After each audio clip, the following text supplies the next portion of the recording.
আসসালামু আলাইকুম, আমি ইশরাফ। ওয়েলকাম করছি লেটস স্লিপ ফুটবলের নতুন এই এপিসোডে। প্রিয় দর্শক, এইবার বিশ্বকাপ শুরুতেই আমরা জানতাম যে চারজন জীবন্ত কিংবদন্তি, তাদের হয়তো এটাই শেষ বিশ্বকাপ হবে। এখনো হয়তো বলছি, এখন এনিথিং ইজ পসিবল। যাই হোক, তারা চারজন হচ্ছেন দুই গোট, মেসি এবং রোনাল্ডো, এবং আরও দুইজন, ব্রাজিলের নেইমার আর ক্রোয়েশিয়ার লুকা মডরিচ। খুবই দুঃখের সাথে বলতে হচ্ছে, খুবই তাড়াতাড়ি, এত তাড়াতাড়ি হয়তো আমরা তাদের বিদায় এক্সপেক্ট করতাম না।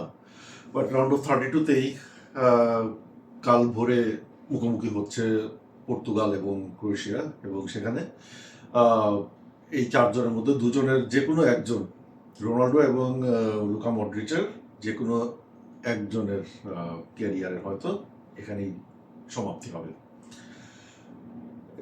ইন্টারন্যাশনাল ক্যারিয়ার তো অবশ্যই, হয়তো ওভারঅল ফুটবল ক্যারিয়ারেরই সমাপ্তি হবে। যেহেতু চারজন চার দেশের, এবং বিশ্বকাপ নিশ্চয়ই একটার বেশি দেশ জিতবে না, যে কোনো একটাই জিতবে। তো চারজনের খুব বেশি হলে যে কোনো একজনের হয়তো শেষ হাসি হাসতে পারবে যে কোনো একজন, বা হয়তো কেউই হাসতে পারবেন না। বাট বিদায় তো নিতেই হবে ক্যারিয়ার থেকে। শেষ হাসিটা, শেষটা রাঙাতে কে পারবেন সেটাই দেখার বিষয়। ক্রিস্টিয়ানো রোনাল্ডো 2018 সালে যখন সেকেন্ড রাউন্ডে, রাউন্ড অফ 16-এ পর্তুগাল উরুগুয়ের কাছে হেরে আউট হয়ে যায়, তখনই অনেকে সংশয় প্রকাশ করেছিলেন যে পরের ওয়ার্ল্ড কাপটা ক্রিস্টিয়ানো রোনাল্ডো খেলতে পারেন কিনা। 2018-ই রোনাল্ডোর জন্য সবচেয়ে প্রোডাক্টিভ ওয়ার্ল্ড কাপ ছিল, সেখানে তিনি 4 গোল করেছিলেন, আমি ভুল করে না থাকলে। নকআউট স্টেজে তার গোল পাওয়া হয়নি, এখন পর্যন্ত তিনি নকআউট স্টেজে গোল করতে পারেননি, সেবার নকআউটের প্রথম পর্যায়ে চলে যায়। যাই হোক, 2018-তে তো শেষ হয়নি, তিনি এরপরে ইউভেন্টাসে ছিলেন, তখন এরপর পরের সিজনে তিনি ইউভেন্টাসে গেলেন, সেখান থেকে ম্যানচেস্টার ইউনাইটেড, টপ ক্লাবগুলোতেই ঘোরাঘুরি করেছেন, এবং 2022 ওয়ার্ল্ড কাপেও তিনি খেললেন। সেখানে ফার্নান্ডো সান্তোস তাকে সেই ওয়ার্ল্ড কাপে প্রথম ম্যাচে সুযোগ দিয়েছিলেন, তিনি পেনাল্টি থেকে একটা গোলও করেছিলেন। কিন্তু রোনাল্ডোর জন্য ওয়ার্ল্ড কাপটা আসলে খুব ভালো যায়নি। সমালোচনার মুখেই পড়েছিলেন তার কিছু কার্যকলাপ। তিনি কোচের সমালোচনাও করেছিলেন, এবং সাবস্টিটিউশন করার কারণে রিয়াকশন দেখিয়েছিলেন। একা ম্যাচ শেষ করে হ্যান্ডশেক এবং গ্রিটিংস এক্সচেঞ্জ না করে তিনি করিডোর দিয়ে একা চলে গিয়েছিলেন, এগুলোর কারণে তিনি যথেষ্ট সমালোচিত হয়েছিলেন, এবং সেখানেই অনেকে আসলে নিশ্চিত ধরে নিয়ে, আমি নিজেও নিশ্চিত ধরে নিয়েছিলাম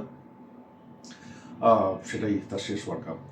লাস্ট ওয়ার্ল্ড কাপ আসলে যে চারজনের কথা বললাম, মেসি, রোনাল্ডো, নেইমার এবং মডরিচ, চারজনেরই আর লাস্ট ওয়ার্ল্ড কাপই আমরা শেষ ওয়ার্ল্ড কাপ মনে করেছিলাম, কিন্তু উই আর লাকি এনাফ যে চারজনকেই আমরা এই ওয়ার্ল্ড কাপে ওয়ান লাস্ট ডান্স দেখতে পাচ্ছি।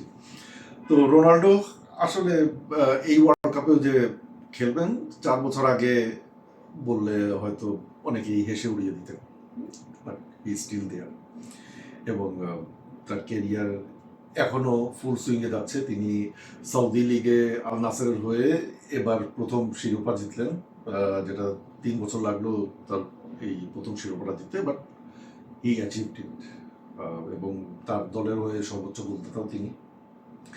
So he is still in form, এবং উজবেকিস্তানের সাথে গ্রুপ ম্যাচেও 2টো গোল করেছেন।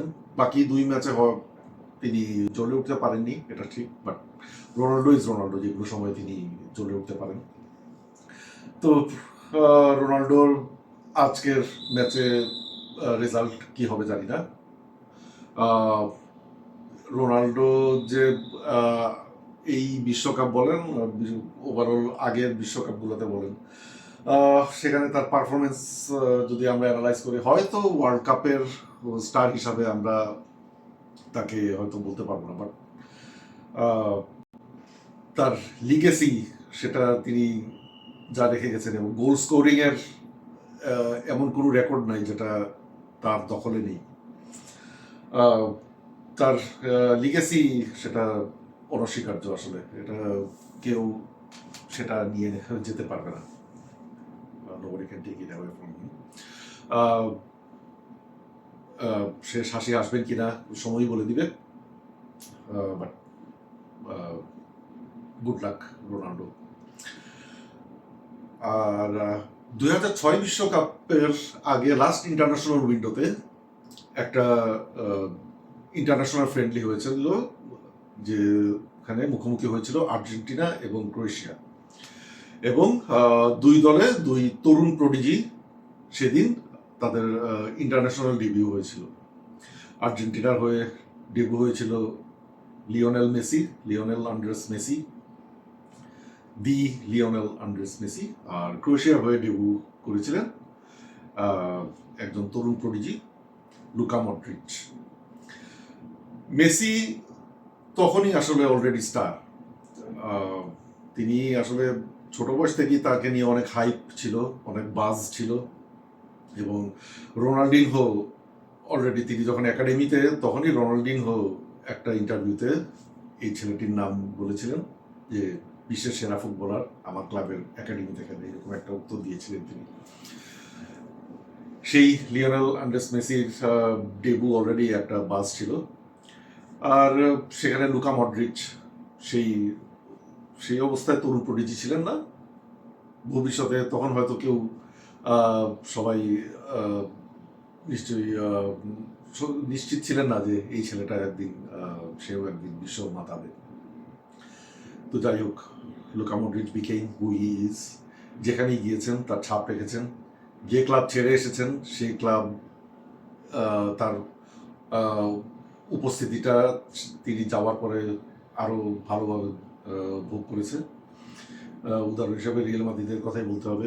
ক্রিস্টিয়ানো রোনাল্ডো এবং মডরিচ একই রিয়াল মাদ্রিদে প্রায় আমার মনে হয় এটা ঠিক ভুলে গেছি, 6 বা 7 মৌসুম একসাথে খেলেছেন, মেবি মোর। যাই হোক, বিবিসি যে ফরওয়ার্ড ট্রায়ো, বিবিসি নামে যে ফরওয়ার্ড ট্রায়ো হয়েছিল, বেইল, বেনজেমা অ্যান্ড ক্রিস্টিয়ানো, সেই বিবিসির পিছনে মূল দুইজন কারিগরের একজন ছিলেন লুকা মডরিচ এবং টনি ক্রুজ। মানে তিনি আসলে ওই তারকার উপর যে স্পটলাইট, সেই স্পটলাইটটা তিনি কমই পেয়েছেন। বাট তিনি যাওয়ার পরে তিনি এবার রিয়াল মাদ্রিদ ছেড়েই লাস্ট সিজনে 2025-26-এ রিয়াল মাদ্রিদ ছেড়ে এসি মিলানে গেলেন। এবং রিয়াল মাদ্রিদের এই সিজনটা দেখলেই বুঝতে পারবেন, তারা টনি ক্রুজের রিপ্লেসমেন্ট নিয়ে শেষ পর্যন্ত সমাধানটা খুঁজে পায়নি। তার মধ্যে লুকা মডরিচের রিপ্লেসমেন্টটা আরও তাদের ভুগিয়েছে। পরপর দুটো সিজন তারা কোনো ট্রফি জিততে পারেনি, যেটা কখনোই লুকা মডরিচ যতদিন রিয়াল মাদ্রিদে ছিলেন that was rare thing. But কিছুটা আনসাং হিরো হিসাবেই ছিলেন বলতে হবে। বাট তার লিগেসি তিনি ক্রিয়েট করেছেন, এবং ক্রোয়েশিয়া তিনি যাওয়ার পরে ক্রোয়েশিয়া তাদের ইন্টারন্যাশনাল ফুটবলে হয়তো হারিয়ে যাবে। লাস্ট 2 ওয়ার্ল্ড কাপেই তারা সেমিফাইনাল খেলেছে, 18তে ফাইনাল খেলেছে, লাস্ট ওয়ার্ল্ড কাপে সেমিফাইনাল খেলেছে, এবং 2 ওয়ার্ল্ড কাপে তিনি তার ছাপ রেখেছেন। 18 ওয়ার্ল্ড কাপে গোল্ডেন বল উইনার, এবং সেই বছর মেসি এবং রোনাল্ডোর 10 বছরের ব্যালন ডিওর রাজত্ব শেষ করে যিনি রেকর্ড স্ট্রিকটা ভেঙেছিলেন তিনি হচ্ছেন লুকা মডরিচ। 2018-এ তিনি ব্যালন ডিওর জিতেন। লুকা মডরিচ কিছুটা আনসাং হিরো, বাট তার দেশে তিনি নিয়ার টু গড। এবং আর্জেন্টিনা সাপোর্টাররা লুকা মডরিচকে চিনেছিলেন 2018-এর গ্রুপ ম্যাচে, যেখানে ক্রোয়েশিয়া 3-0 গোলে উড়িয়ে দিয়েছিল আর্জেন্টিনাকে। সেখানে লুকা মডরিচ এবং রাকিটিচ মিলে আর্জেন্টিনাকে যে গোল খাইয়েছিলেন, সেটা আর্জেন্টিনার সাপোর্টারদের মনে এখনো নিশ্চয়ই থাকবে। যাই হোক, লুকা মডরিচের জন্য শুভকামনা। দুজনই লিজেন্ড। আমরা তাদেরকে সবসময় মনে রাখবো, তাদেরকে সেলিব্রেট করব। এবং লুকা মডরিচের বিষয়ে আরেকটা তথ্য দেওয়া দরকার।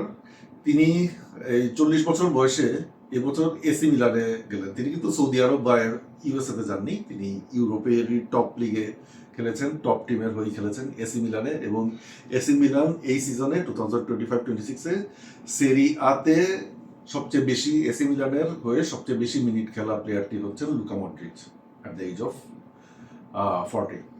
40 ইয়ার্স ইয়াং সুপারস্টার, তিনি সবচেয়ে বেশি মিনিট খেলেছেন এসি মিলানের হয়ে।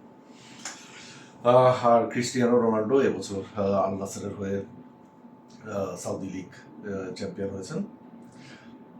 অ্যাচিভমেন্টের দিক থেকে হয়তো রোনাল্ডো অনেক এগিয়ে আছেন, ক্লাব ক্যারিয়ার বলেন, ইন্টারন্যাশনাল ক্যারিয়ার বলেন। বাট লুকা মডরিচ, তিনি ক্রোয়েশিয়াকে মানে ছোট দলকে বড় দল বানানোর যে কারিগর, এরকম কারিগর আসলে ক্ষণজন্মাই হয়, খুব কমই আমরা এরকম দেশ পাবো। এবং বিশ্ব চ্যাম্পিয়ন দেশগুলো থেকেই সাধারণত, ক্রিস্টিয়ানো রোনাল্ডো অবশ্য পর্তুগাল থেকে হয়েছেন, বাট পর্তুগাল ট্র্যাডিশনালি ফুটবলের বড় একটা ফোর্স। তো এই Brazil, Argentina, Italy, Germany, France, Portugal, Spain, এসব দেশের বাইরে থেকে এরকম লুকা মডরিচের মতো স্টার আরও আসবেন আশা করি। আমরা বিশ্বাস করি ফুটবলের কিছু ডিসেন্ট্রালাইজেশন হচ্ছে, ফুটবল পাওয়ারের কিছু ব্যালেন্সিং আসছে, এরকম স্টার আমরা আরও পাবো আশা করি।